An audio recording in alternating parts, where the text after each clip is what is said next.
Hello and welcome to the 4Front Theatre 10-year anniversary podcast. I'm so excited about this. So I'm Rob. I'm Nat. And we are married and we run 4Front Theatre. Yeah. 4Front is a touring Christian theatre company. And we have been going for 10 years into all sorts of different venues. A lot of work in primary schools, in churches, at festivals, events, theatres, and even prisons as well. All sorts of different locations and shows and venues and things. And it's been great. It's been an adventure. Yeah, and that's what this podcast series is going to be all about. It's going to be about the last 10 years of 4Front, some very funny stories, some hard times, and yeah, all the ups and downs along the way, really. Yeah. This is the first episode. Maybe we should start at the very beginning. Can you believe, Rob, that it's been 10 years? Yes. Does it feel like it? I can very much believe it's been 10 years. 10 long and grueling years. No, it's been good. So right back at the start, 4Front Theatre, we didn't set out to start a theatre company. No, we didn't. We absolutely did not. We wanted to do one show, didn't we? We just wanted to do a show. One show. So me and Nat met at Bible College, Regents Theological College, which is a Bible college. Yeah, but they do a performing arts course, which is where we met. So I was the first year of the course running. That's where I met the wonderful Ollie Ward, who's still involved in 4Front today. And then you were in first year when I was in third year. Yeah. And it was very much a rule that you shouldn't date first years in third year. It was, wasn't it? So we got together. That went well. Yeah, so after I'd finished college, I went to work with Riding Lights for a bit. They're a theatre company up north. They're fantastic. We're still good friends with them. While I was doing that, you were finishing off college. Yeah, and I was then in my second year. Yeah, and then for your third year, there was like a bonus extra year to fill. We were there. I was in my third year. We were with a couple of friends in the second year, and the course is amazing, but you don't get that much practical opportunity to do shows like outside of for everyone else at college.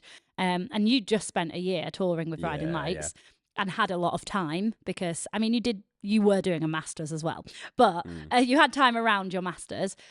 So we decided in the first place to do a show just to get more experience, I guess, and just to do what we were learning in college. And that's how we came up with the Jesus story. Yeah, it was with a couple of our friends, wasn't it? Yeah, so Andrew McCracken, Emma Wayman. Yeah. And it was the four of us. Yeah. And for those wondering what the deep and significant theological meaning behind 4Front Theatre, why is it the number 4? Surely that's a significant, maybe there's a biblical... No, there was 4 of us.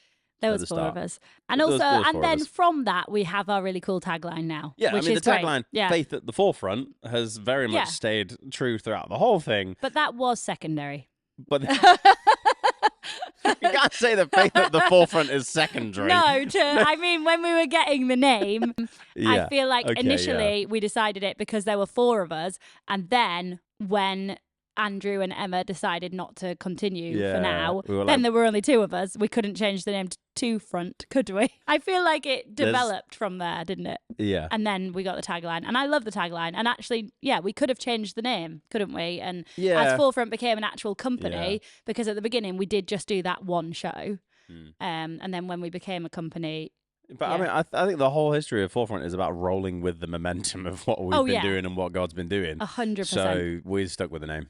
We did, and I love it now. So the Jesus story, I think that like one of the things about it was I just wanted to try and incorporate music into the show. 4Front's always like actually been quite musical, as it turns out, with a lot of the shows. I would say that that's like one of 4Front's like more unique selling points. What unique selling points? Unique individual selling point, whatever it's called. USPs. Yeah, most, if not all, of our productions are musical in some way, either as an actual musical or with music in them, like Reckless Abandon with the hymns and things like that.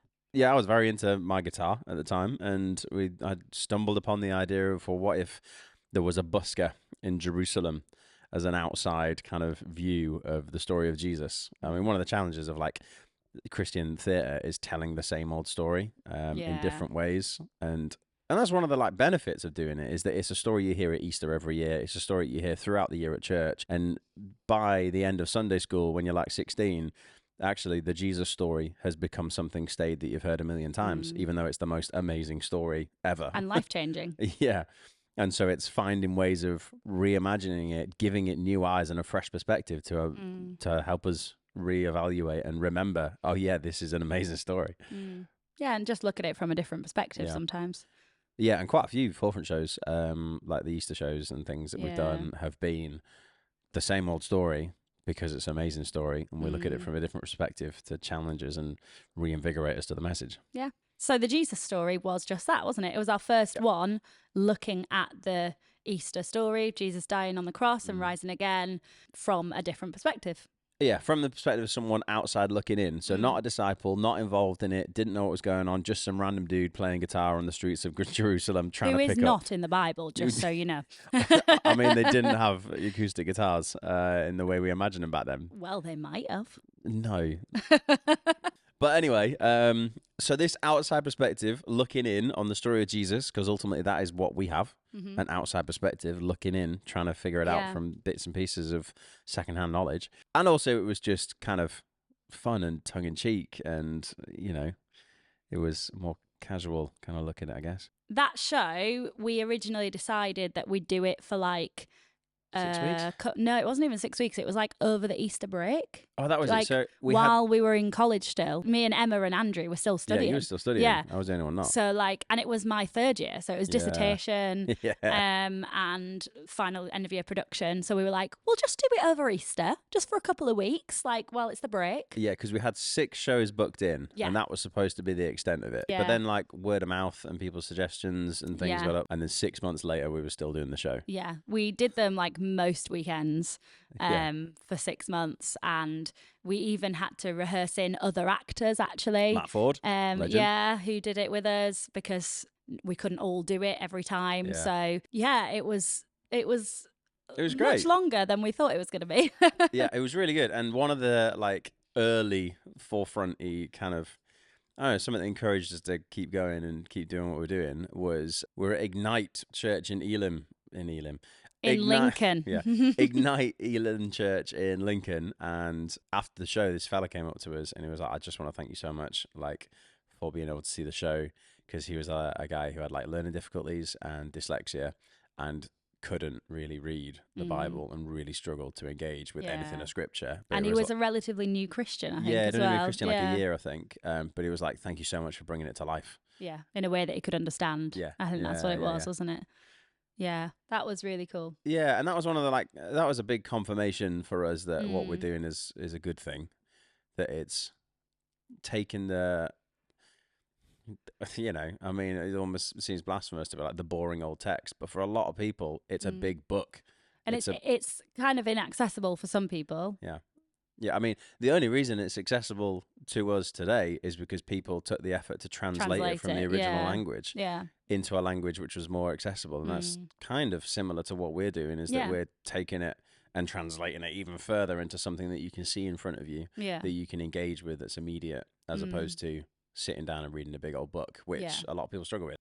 Yeah, so after we did 6 months of that show, I'd finished my degree. Rob was still doing a master's part-time. Emma and Andrew were still studying into their third year, but both decided that they wanted to go and pursue other things. We decided that actually maybe we could run with this. Maybe after one show that seemed to go really, really well and be very successful, maybe we could try a Christmas show, see what happens. We feel like this might be a God thing, but we're just still exploring that.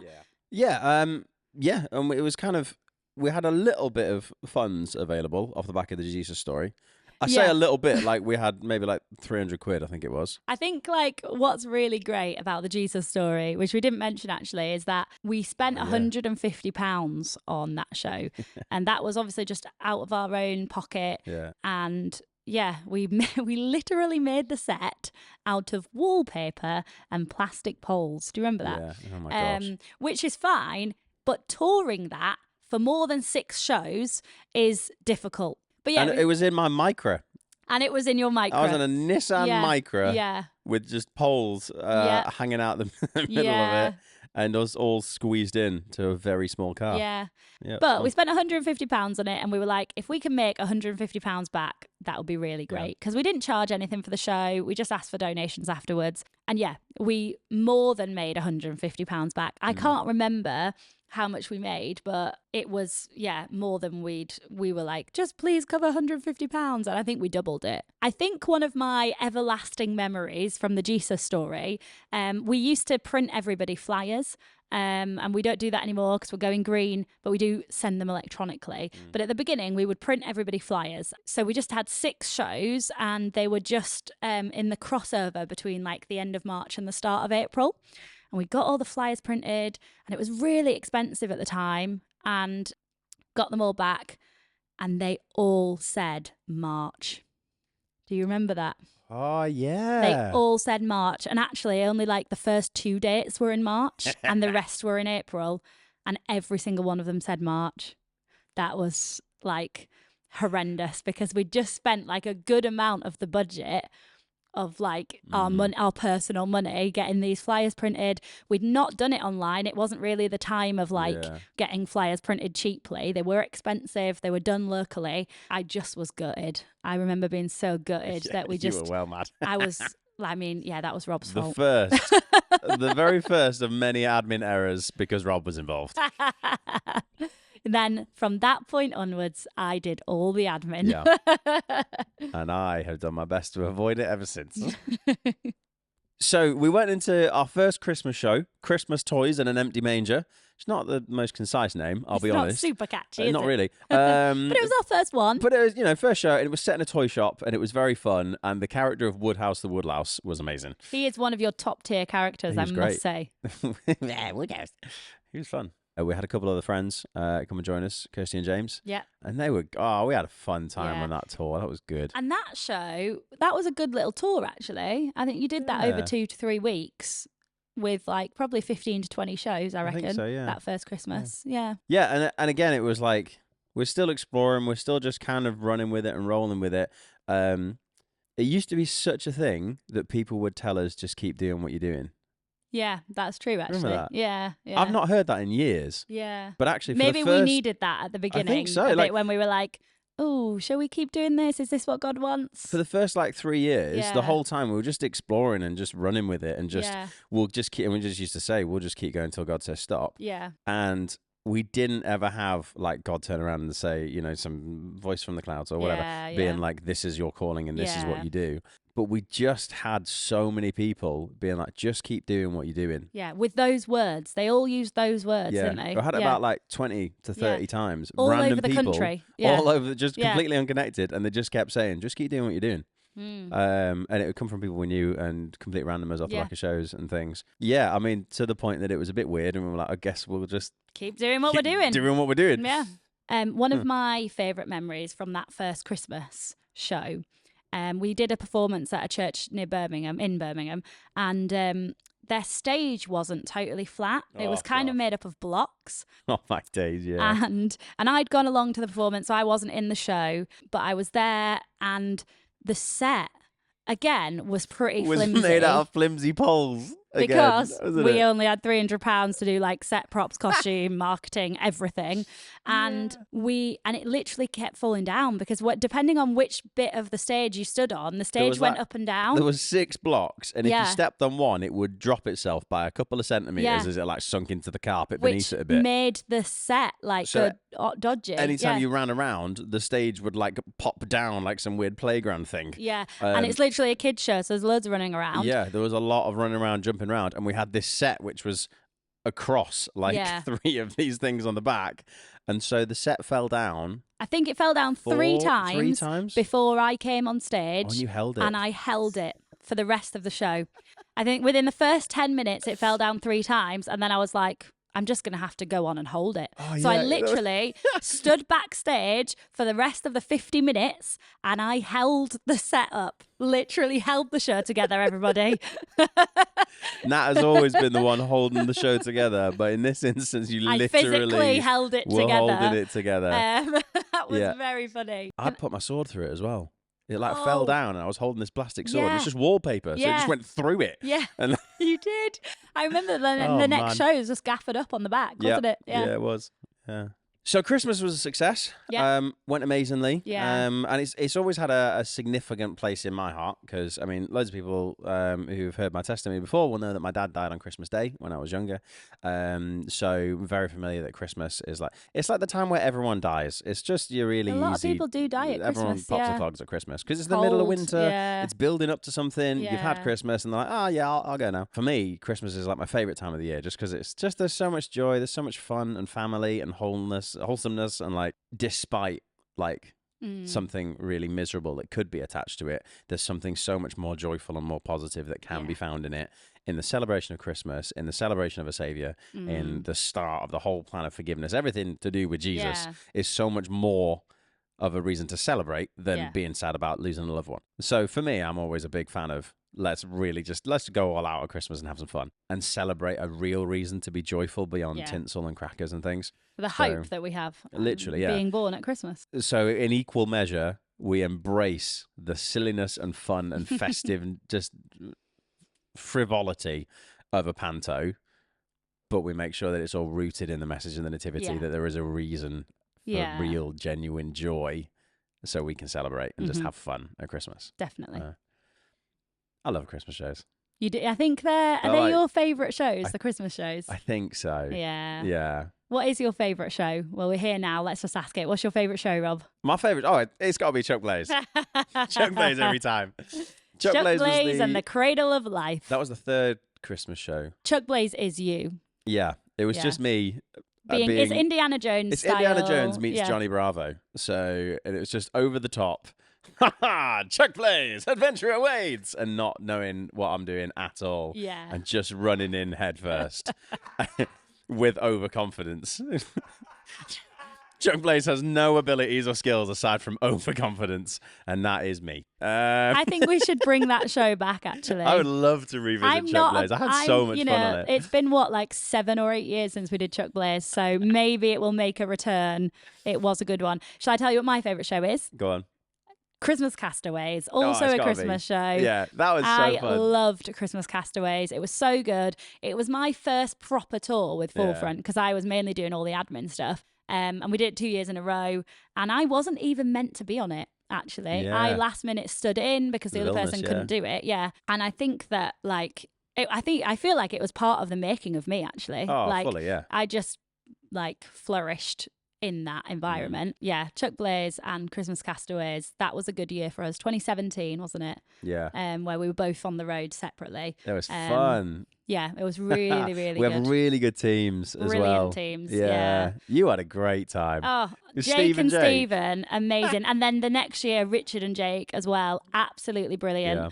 I love those guys. Shout out to them. Yeah, and I got my 2 favourite tour stories from that year of Chuck Blaze. Go on as well. then. So the one of them, we had this rock monster, Rocky. He's over there, Oh, actually. where is he? He's over there. Go get him. No, they can't see him. It's a podcast. You can't see him unless you're watching on YouTube Wherever it is we put it. or wherever it is you can see this. Yeah. So we had this rock monster.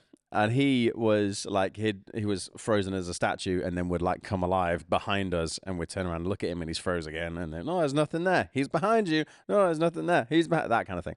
And it's just always fun to do. And it winds kids up. It's so fun. Yeah. But there was this one kid who was 7 or something. And they were just on the front row, but standing at the stage, hands on the stage, very involved. And every time I turned around, they'd be like, where? There's nothing there. I don't know what you're talking about. She just got more and more angry and was like, no, it's right there. Oh, no. And just every time got so riled up. She was very into it. She was very into the Yeah. show. And then on the 3rd or 4th time I turned round, I'm like, there's nothing there. She went, oh, whoosh, and just punched me square in the crotch. Just at the right height, just at the front of the stage, just going right between the legs. That was possibly the biggest laugh that Chuck Blaze has had the whole tour. Was just seeing me just doubled over in agony. I think I just punched in the crotch by some kid mid-show. Managed to carry on though. Yeah, and we got to the end of the show. It was good. Yeah. I wonder if anyone who's listening has been with us long enough to have seen Chuck Blaze. Yeah, that would be that's cool. true. So one of the other shows that we did, the second Easter show that we did was Breaking Bread. So 1 year, 4Front was then, been going for 1 year. And this was like, right, we're getting into it. Yeah. This is what we're doing. Yeah. We're following in the footsteps of Riding Lights and Salt Line before us, and we're Yeah. being a theatre company. This is what we're going to do, everybody. Yeah. So we got a cast together for that, and I was part of it, and we hit the road, and the show went really well. But the whole time, you were back at home organising it, making sure it all came together, but also working a full-time job. Yeah. And you had major surgery on your jaw. I did, yeah. So I'd been waiting for this major jaw surgery for a little while. And I had a really big overbite, and they needed to break my top and bottom jaw to reset it. So that was fine, except for the fact that it was an 8 to 12 week recovery period. It was and you were like 6 weeks on the liquid diet. Yeah, and then building up after that. So you were like, okay, bye, I'm going on tour. During this time of significant need, major surgery where you literally can't eat anything without assistance, I was like, cool, bye, I'm off on tour. Yeah, on a tour that I'd organised. I remember it was you all being your fault. like, You organised it. Can I ask you a question? And I was like, I can't really speak. Like, my mouth was literally wired shut. But Nat, what's the arrival time? Yeah, I don't know. But it was a time, wasn't it? It was, yeah. Actually, the recovery went quite well, and it was quite smooth. More, it was like just a massive faff. It was more. Yeah. It was really inconvenient, and like the timing was just a bit of a pain. Yeah. But like, I feel like, that was setting the groundwork for us having to deal with a lot of big issues at the same time as juggling 4Front and like it was setting the groundwork for real significant drama and dealing with stress and uncomfortable times, and Nat shouldering all of it, and Rob just disappearing off tour for a jolly. So it was good though. The tour was really good. It was a really good show, well.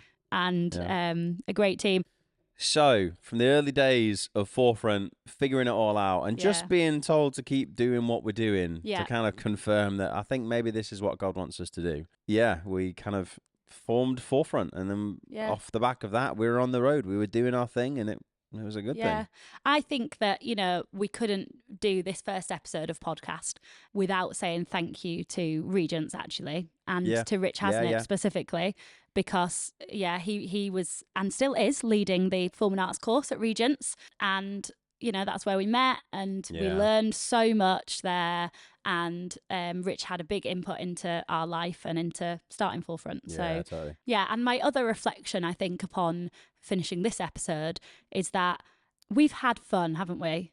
From day one, we've had a lot of fun, and I think that's really good. The thing about 4Front, and I always think it's like a roller coaster of 4Front, in that some of the lows have been really low because the whole time we've been like, scraping to make ends meet, and we'll talk about some of the lows in other episodes. But then the highs have been so high, and it's been like such a privilege to do something for Jesus that we have had a lot of fun with over there. Can you imagine like that when we first started doing the Jesus story, if we could have a little glimpse at us now 10 years on, like how that would have felt doing the Jesus story? Probably massively overwhelming. I don't know if I'd be like, what an adventure, that's fun, or if I'd be like, sack that. 4Front, from its humble beginnings to its still quite humble goings right now. It's been an adventure, but we've loved it, and God has been faithful throughout the whole thing. So join us in the next episode where we're talking about some of our like bigger shows that were kind of ones that like the real making of 4Front as like a theatre company a little bit. But join us in the next one. See ya. Bye.